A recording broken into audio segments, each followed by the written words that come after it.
Welcome, everyone, to our prayer journey, daily devotion with Mike Toth. You know, I've been married now almost 45 years.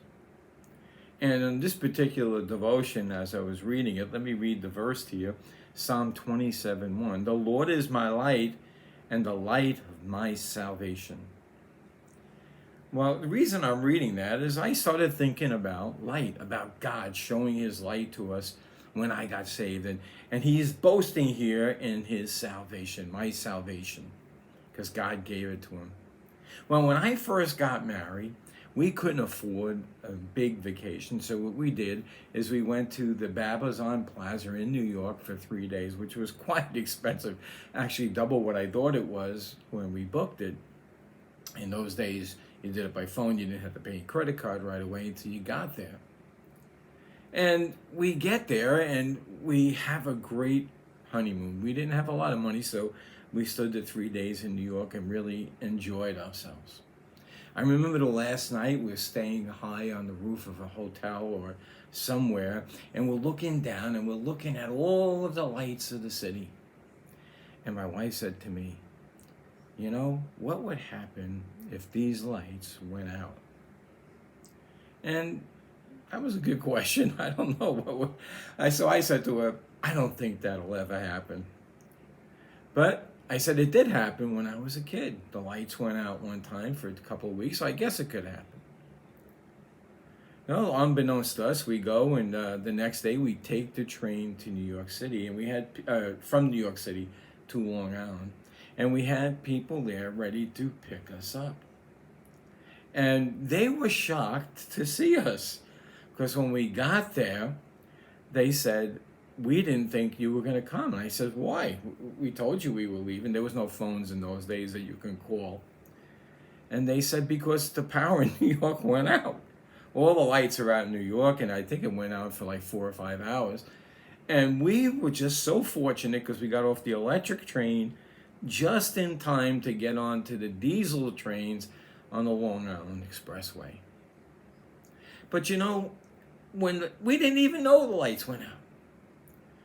And we become so used to having the facilities of lights and phones and all of these different things that we take it for granted. We get up, we throw a switch, the light goes on. You know, but the psalmist here is saying, the Lord is my light, and he is the light of my salvation.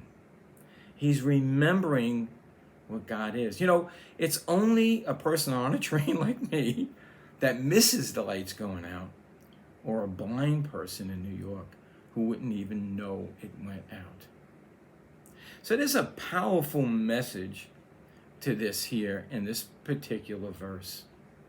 Because what he's really saying, he says in another verse, the Lord is the strength.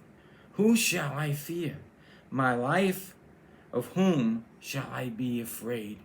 There's nothing to be afraid of if you know that you have the light, and that light is my salvation. He is going to hold me in place.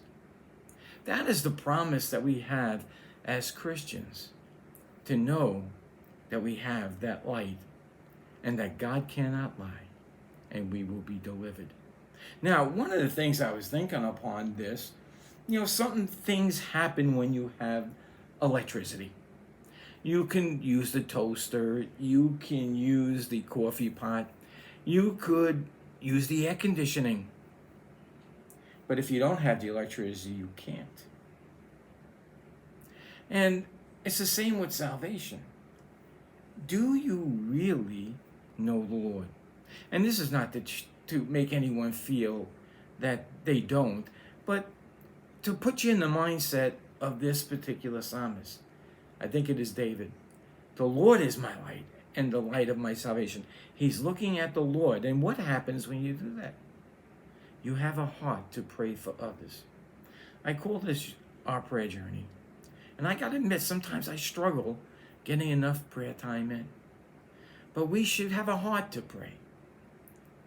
We should be getting frustrated that we tell people about the Lord in all love, not harping on them, and they don't get saved. And we should be praying for them. There should be some natural things that happen. Sometimes we get fearful that we cannot give out the gospel, but we should have a desire to do it. You know, one of the things I realized when I got saved very early is that the gospel is so simple and yet infinitely complex.